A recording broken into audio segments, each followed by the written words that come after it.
Harry Truman, an earlier president, once said that any high school student, I don't want to slander high school students, but Hmm. I think it actually elevates them. He said, any high school student with 2020 hindsight can make better decisions than a president who's operating with zero hindsight, trying to make sense of a lot of different information. Hey, I'm Kate, and this is Replay the Rewind, a podcast about the stories that built our world and people still rewriting it. We take a step back, hit rewind, and look closer. Each week, I talk with people who study history, the ones uncovering what really happened, and people who make it, the ones shaping what happens next. Because history isn't just what's behind us. It's in every decision, every trend, and every movement shaping today. So whether you're someone who loves history or someone who never thought you would, welcome. Hi guys, welcome back to Replay the Rewind. It's Kate. Today we have a very, very special guest, Mr. Michael Beschloss, one of the nation's leading presidential historians.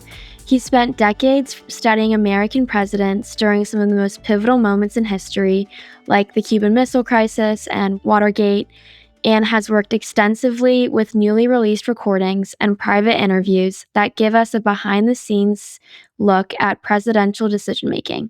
I'm so excited to have you here today. Thank you so much for taking the time. It's my great honor. Thank you, Kate. I feel like presidential history is a very specialized field. How did you first build the trust and reputation that gave you access to these private recordings and sealed interviews? And how did you really get into presidential history? Well, you're kind to say that. I was born in Chicago, grew up outside of Chicago. And have you ever been to the Lincoln sites in Springfield, Illinois? I don't know. I haven't, but I've You've heard of never it. been to Springfield, but you know about it, like Yes. New Salem, where Lincoln lived as a young man, and the Yeah. house he lived in when he was about to become president, which is still preserved. Growing up in Illinois, that's something that a lot of families did, was take their children, or there'd be field trips to this place. Springfield is the capital. So when I was 7, my parents took me down there. And the one thing I remember is Lincoln's house, as I mentioned, was there, and it was restored. And I went in, and the guide was talking about things having to do with the Lincoln family. And I was 7 years old, so I didn't ask, what were Lincoln's feelings about civil liberties or something like that. I said, when Lincoln's children misbehaved, did he spank them? And as I remember, the guy had sort of a disgusted look on his face. He said, no, can you believe it? Lincoln didn't believe in discipline. He let those brats run wild through this house. Oh And my I heard that, and Lincoln was my man from that moment on. So Yeah.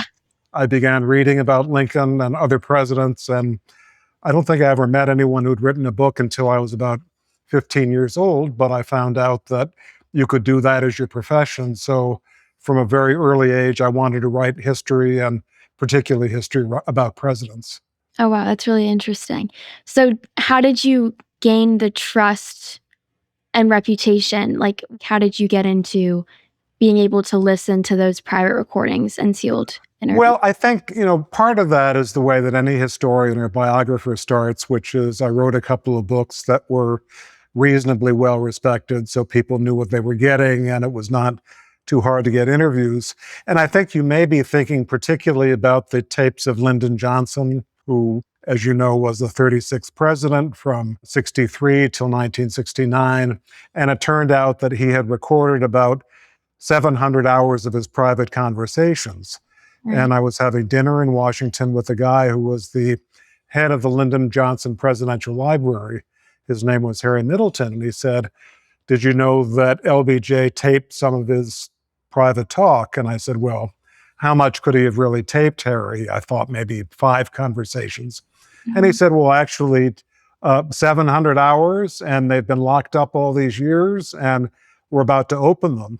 So I said, well, if that's true, then if that's all new material like that, then this is going to revolutionize what we understand about Lyndon Johnson, because all we outsiders have ever heard from him were, these speeches I used to watch as a kid on television. He looked like a cartoon that was someone's face drawn on a piece of cardboard with a mouth cut out, and Yeah. the mouth would move, but nothing else. So Mhm. I didn't think of him as a particularly fascinating person. But I got to listen to these things. I think I was the first person outside the government who got to hear them, not because I was a specially privileged character, but I was the first one who asked. And it turns out that Johnson, who in public seemed very uninteresting, in private, he would ask all sorts of questions and he would use a lot of profanity, which by 2026 standards is not too bad, but in the 1960s, at the time we're talking about, would have been shocking.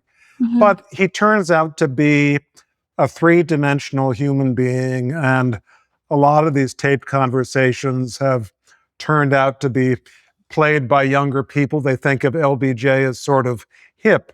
I Yeah. guarantee you, before these tapes came out, no one, particularly someone your Mhm. age, would have said the Yeah. same thing. Yeah.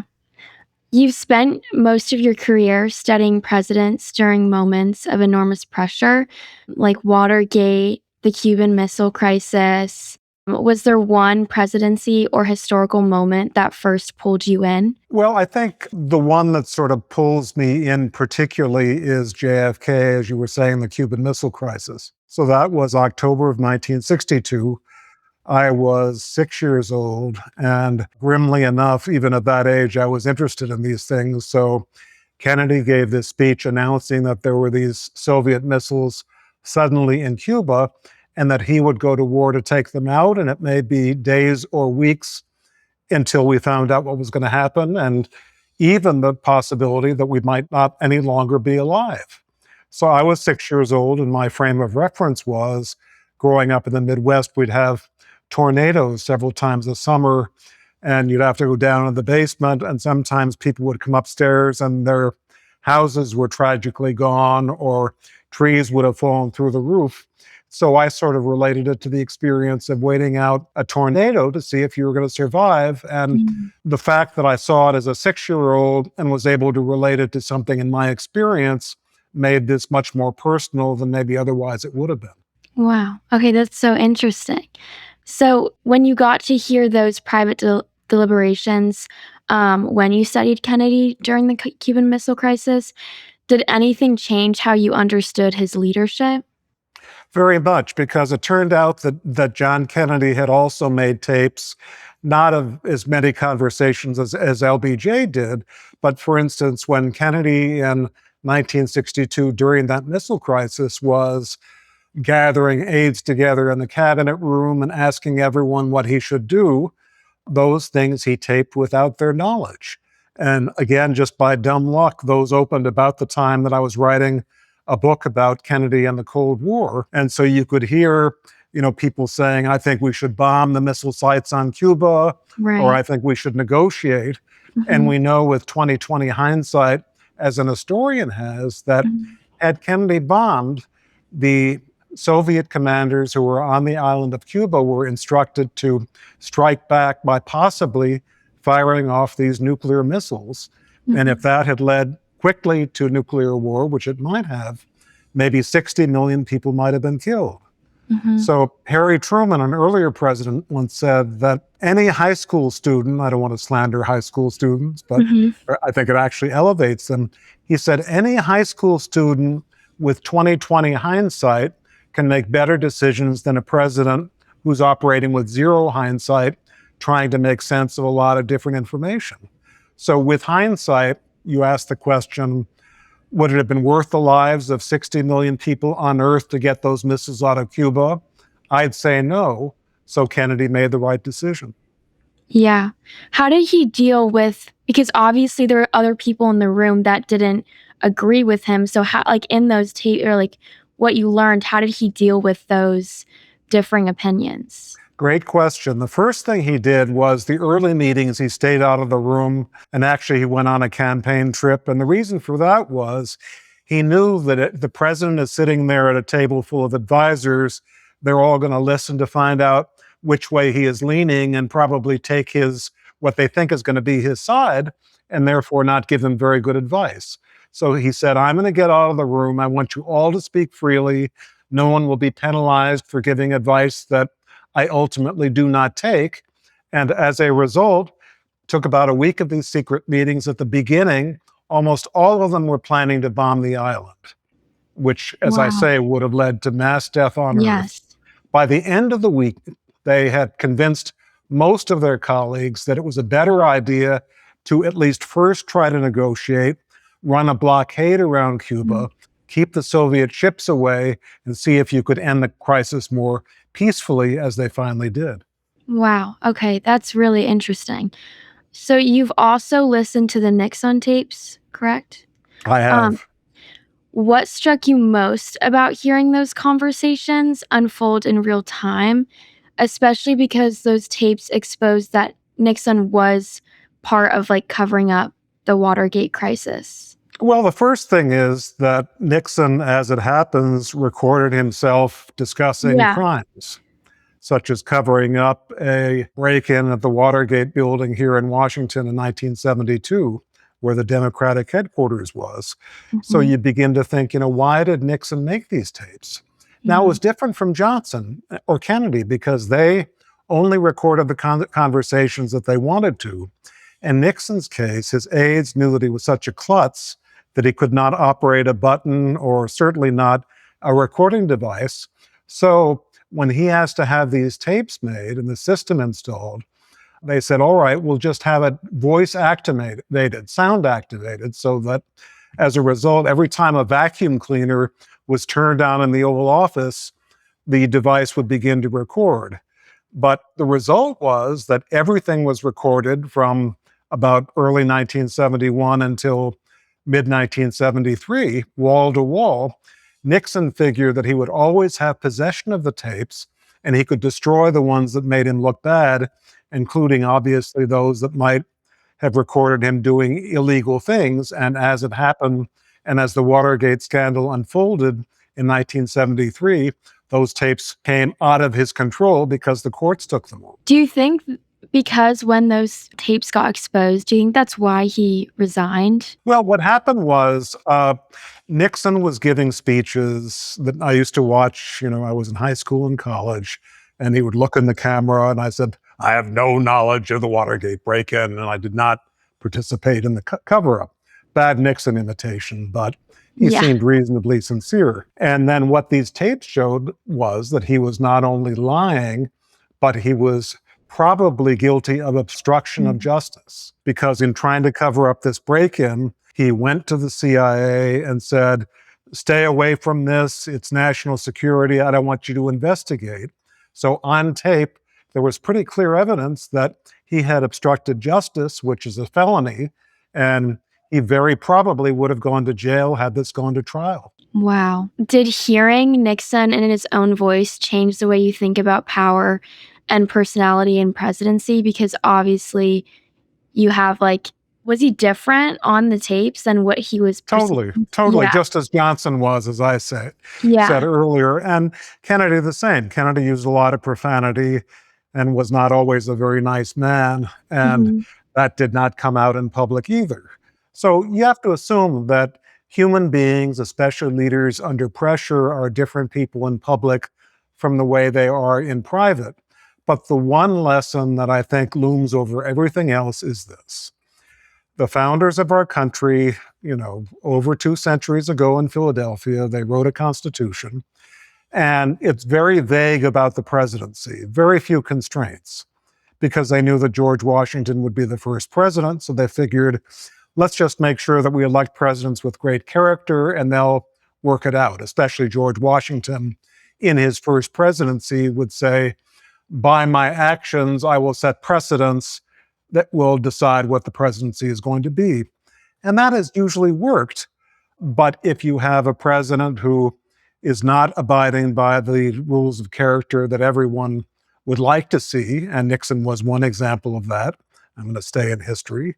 The result is that you have a situation where the Constitution has very few remedies to keep a president in line. Impeachment, there have been several impeachments. No president to this day has ever been convicted. Party in Congress standing up to a president, that doesn't always happen. Mhm. So the overwhelming lesson is we are very dependent on what kind of person happens to get elected president of the United States because a president of the United States has so much power, he literally can bring about conceivably the end of the earth, as almost happened during the Cuban Missile Crisis, and presidents have the same power today. Yeah. When you're hearing these private conversations, how do you separate like political strategy from genuine belief? One of the questions that a historian always asks is, if a president gives a noble speech, does he really mean it? Or was that really just given to him by a speechwriter and he's trying to sound good? And that's the question I always ask of any president, but just to use the Johnson tapes, gave these wonderful speeches about civil rights and poverty.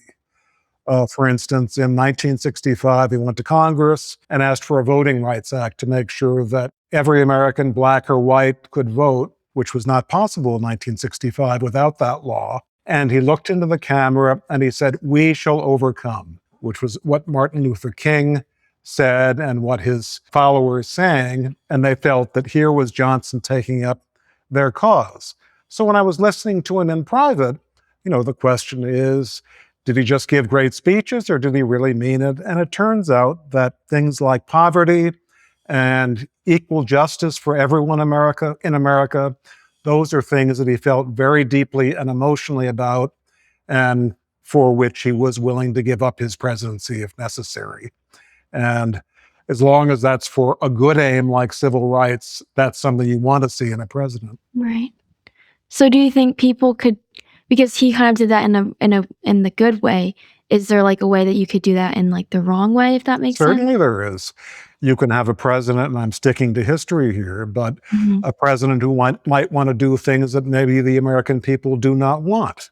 For instance, Woodrow Wilson was born in Virginia. He was a terrible racist. And Americans, even in the teens, were beginning to get a lot more broad-minded about civil rights and black rights in this country. And you know what Wilson did? As president, although he had been barely elected, 2 squeaker elections, he resegregated the federal government. So federal departments that had been integrated by race, he reversed it and had separate bathrooms and all the rest of this. That was something that was not out of the mainstream. So what I'm saying is the presidency is so powerful that you have to have someone with the moral sensitivity that that person will use the presidency for good and noble aims and not hijack it and take it on a trajectory that Americans do not want, which for the most part, Americans in the 1910s and the teens, they were not particularly pro-black or pro-civil rights, but Wilson was way off, to the right, to the punitive end of that spectrum. I know like Wilson, he also supported like a farm society. Like he supported like for like the people during like and having more government regulation during that time.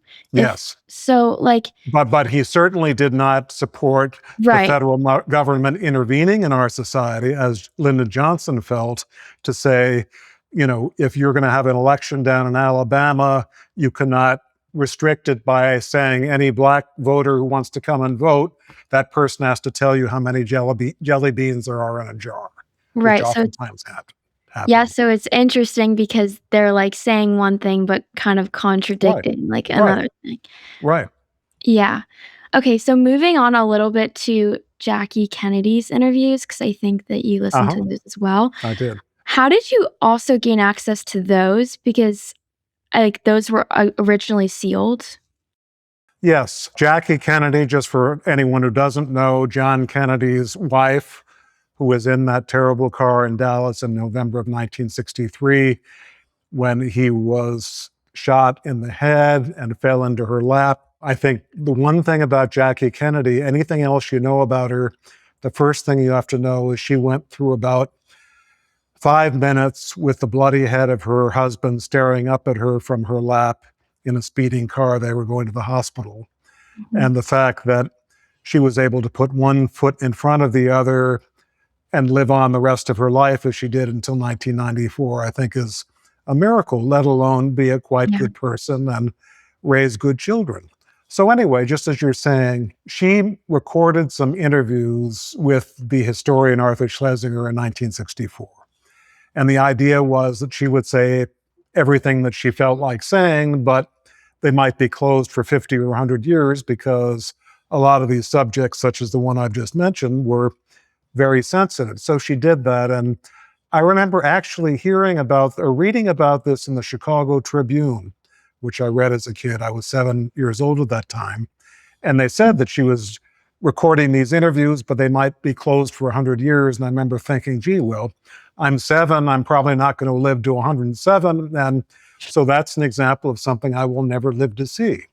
Mhm. So in about 2009, her daughter, Caroline, who's about 2 years younger than I am, called and asked if I would be interested in listening to these tapes of her mother and making a book out of them. And I said, not only would I be interested, but I told her the story about hearing about it when I was 7 and, what an amazing experience would be to listen to these tapes that I thought that I'd never have the chance to know what was in them. So one element of history is whatever project you're doing, you'd better be as fascinated as I have been by almost all of these books and other things I Yeah. got to do. I've been writing history since I was probably 20 years old. I don't feel as if I've worked an hour of my life. It's all been enjoyable and interesting.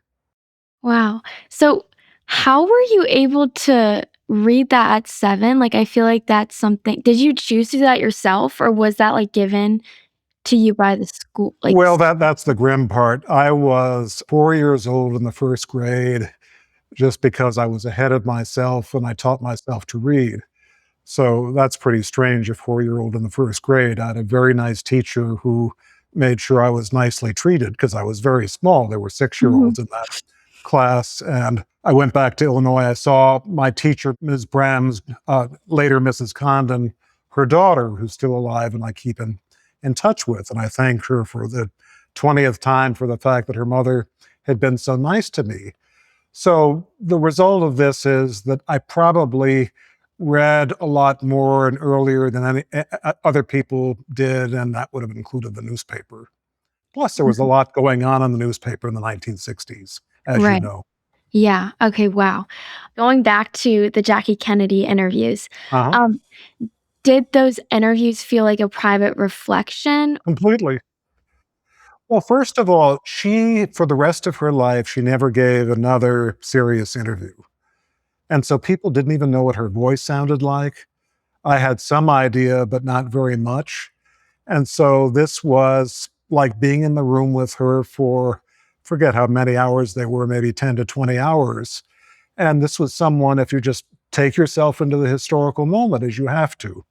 These recordings were maybe 3 months after she'd gone through that horrible, bloody experience in Dallas. Suddenly having her 46-year-old husband shot to death.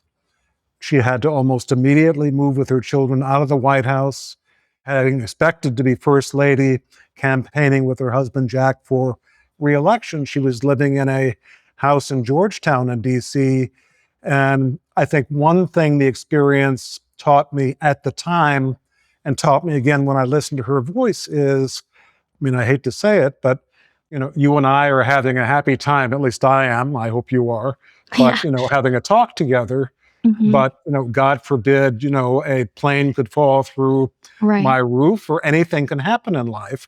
And Mhm. that's one reason, at least in my view, that you have to be as good to people as possible and use the gift of life as much as possible. And uh, I think I probably felt that way before the age of 7, but the fact that I could live in a society where a president I was reading about every single day and I identified with suddenly was murdered in the backseat of an open car. Mhm. There are a lot of murders on TV these days and, streaming and other places. There were not in 1963. The first live murder on TV was in 1963, Kennedy's assassin, Lee Harvey Oswald, while being taken out of the jail he was in. So I was living in a much more simple and more innocent time, and it made me understand things a little more quickly than perhaps I might otherwise have done. Yeah. When you first get the tapes or, like, any private interviews or recordings, what do you first do? Like, do you first listen to it and then what do you do? How do you go about listening to it? Well, in the case of the Johnson tapes, which is probably a good example, there were Mhm. all these tapes. No one outside the government had listened to them before, and there were no transcripts. So I had to make transcripts of them because I was going to put them in 2 books, which I did. And so I would listen to them once or a couple of times, then I would make a transcript, then listen to them again to make sure I got the punctuation and the spelling right. Maybe the best example is this. I had heard a rumor that when Kennedy was killed in Dallas, he was taken from the hospital to Air Force One, Mhm. and Johnson was on the plane. Lyndon Johnson, his successor, was sworn in, and Johnson says, "Let's get this plane airborne," which it was. And I had heard that tapes were made of Johnson's calls as new president from the plane to various people in Washington and elsewhere. Mhm. And I asked the head of the Johnson Library. He said, "I've never heard of such a thing, but we'll start looking." And maybe 6 months later, he called me and he said, "You'll never believe it. It turns out there is a recording like this, and it was just misfiled, and you could be the first to listen to it," which I did. No idea what would be on this thing. I began listening to the tape, and you could hear the aircraft engine screaming, and people were Wow. crying in the background because Wow. Kennedy had just been killed. And Johnson makes one of his first calls as president to John Kennedy's mother, Rose, who was living in Hyannisport, Massachusetts on Cape Cod.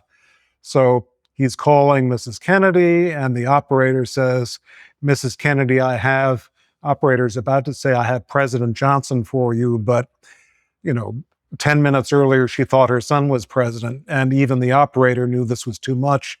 So he said, "I have Mr. Johnson for you on the Wow. line." And so Johnson says, "Ms. Kennedy, I'm grieving with you, and the country was lucky to have your son as long as it did." And Mhm. so what I'm saying is, I was never in the room with Lyndon Johnson, but just hearing all that with my eyes closed, I felt as if I was on that plane. And their later calls, they call Walter Reed asking for, an autopsy to be scheduled of President Kennedy's body. So you hear the sounds and the language of the time. And so what we historians who write books try to do, can't do it as well as a tape, but we try to recreate these moments so that someone who reads our books will feel as if they're there and sort of either sitting at the elbow of a president or maybe even sitting in the person of the president himself as he's in these crises like the Cuban Missile Crises or, other moments of great conflict. So when you bring these private conversations into the public record, how do you make sure that they're understood with the right historical context? Anytime you were looking at particularly a leader, or in Jackie Kennedy's case, the wife of a great leader, you have to ask what's going on in their head and what were they subjected to. Mhm. And in her case, for instance, having been in that bloody car in Dallas for the rest of her life, every time someone slammed a door or there was a sudden car backfiring on the street, I don't care if it was 25 years later, she'd jump. She had what we would now call post-traumatic stress syndrome, although it wasn't called that in those days, and there wasn't much treatment for it. So when we're looking at these figures, a lot of times the president or the people around them seem to turn into almost cartoon characters, especially Mhm. in our time because they're so over-publicized. And I Mhm. think we have to always remember, even if it's someone we're critical of or don't like, try to get into their head and figure out what's going on. Some of it you won't like, but some of it you might actually empathize with. Yeah. After studying the gap between public messaging and private deliberation in the past presidencies, how do you think people should approach modern political narratives? They should assume that what a president says in public is heavily scripted, with a few exceptions. I don't want to go president by president, but assume that, for instance, Abraham Lincoln did not feel that 24 hours a day he was on because there was a camera there or a journalist or some aide writing down what he was saying. So presidents could be a lot more spontaneous. Most of all, they could take time to think. For instance, if John Kennedy, dealing with the missile crisis, had to deal with that problem today, I mean, Mhm. you know what it's like to live in this country now. He Right. would be immediately asked, You said there would be no missiles in Cuba. There they are. Don't you think we should go to war and bomb the island immediately? Mhm. He might have said, I want to wait. But in the atmosphere of nowadays, it'd be very hard for him to spend 7 days and saying, I want to think about it. People want an answer instantly, and it's not always the best answer. Yeah. If you were speaking directly to high school students, which you kind of are doing now, but what Right. One of presidential, them, I hope you're a representative of all American high school yeah, students. one of them, but yeah. I hereby anoint you. Yeah. What presidential moment would you insist they understand? Well, I was talking a little bit about Lyndon Johnson and civil rights. Hmm. He came out of Texas. A lot of people figure that he was a racist, and in certain ways he was. But when John Kennedy was killed and Lyndon Johnson became president, a lot of Black Americans said to themselves, we're going to go backwards now because suddenly we've got a Southern president who probably is not going to like civil rights. Hmm. And as it turns out, he rose to the occasion, and he felt that as a Southern president, especially, he could unite the country behind civil rights and integration and voting rights in a way that a Northern president could not. The other thing with Johnson is he understood that if you're trying to get important things done, what I'm saying is very antique and seemingly obsolete these days. He understood you have to deal with your opposition in Congress. You can't just say, I won't talk to people who are not of my party. They may not agree with you, but you have to talk and negotiate with them. And it's best if everyone agrees on a policy that's important for the country. So Johnson had a very close friend whose name was Everett Dirksen. He was the Republican leader of the Senate. And Johnson had known him for years, and they disagreed about almost everything politically, but they were great friends. So for civil rights, spring of 64, Johnson could call up Dirksen, senator from Illinois, and say, Ev, I know you've got some doubts about the civil rights bill, but if you're for it, and Republicans are for it, it's going to pass the Senate. If that happens, it's going to change America for the better. And if that happens, Ev, 100 years from now, school children in America will know only two names, Abraham Lincoln and Everett Dirksen. For that and other reasons, Dirksen supported the bill. But the point is, Johnson was able to change history, not because he sat in his room and said, I'm not going to talk to any Republicans because we don't agree. What he said was, let me see if I can convince him. I feel like that I don't want to get into like today's world, but I feel like that's something that should be a lesson for leaders today, like trying to not be so opposed to talking to the other party, but trying Right. to negotiate. And leaders of both parties for the last 30 years, they've made it Yeah. harder and harder. Yeah. Okay, this is my final question. If you could rewind to any moment in history and watch it unfold, which would you choose and why? Like if you could be present. It would probably be to be with George Washington when he became president. Hmm. And the reason for that is I think Lincoln would be more interesting, but as it happened, after Lincoln died, almost everyone who had anything to do with Lincoln wrote a book or something like that. So, what Lincoln said is actually very well documented. Hmm. Someone like Lyndon Johnson or John Kennedy, as I've said, we've got these tapes, so they're pretty well documented too. In George Washington's case, a lot of his papers were destroyed. Certainly the really private ones, like Yeah. letters to his wife and the ones he got back. So the result is that we have a much smaller knowledge of, we don't know what George Washington sounded like.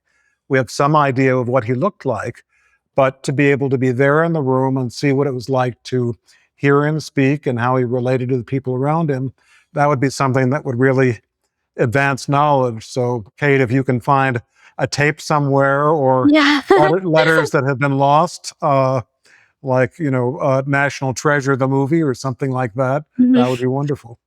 Do you think there's like a possibility to ever get tapes of that, or it's just too like we would have Well, already had them we're by now? always open to the possibility that records can be opened. Mhm. For instance, if you and I were talking in 1992 about Lyndon Johnson, what I would have told you would have been LBJ. Everyone says he was fascinating in private and told these great stories and was able to twist the arm of a senator out of its socket to get what he wanted, but you had to be there. And the only thing we've got are his letters, which are really treacly and almost like cardboard because they were written mostly by assistants. So we'll never find out what LBJ was like. And it was only a couple of years after that that we discovered that there was this big treasure of these tapes that were locked up in the LBJ library. So I always hope that we can find things that people didn't know about before that will show you what someone was like and the way it was on the inside. Wow, this was such an amazing conversation. Oh, I loved it. Oh my gosh, what this you was the talked best. about and asked, so grateful. It was so much fun for me. Oh, thank you so much for taking the time My out of your pleasure schedule always. to be on Replay the Rewind. Thank you all for tuning in. This is Kate. Thank you. Thanks for tuning in. I'm Kate, and this is Replay the Rewind. Every conversation, every perspective has the same goal: to understand how we got here and where we're headed next. See you next time.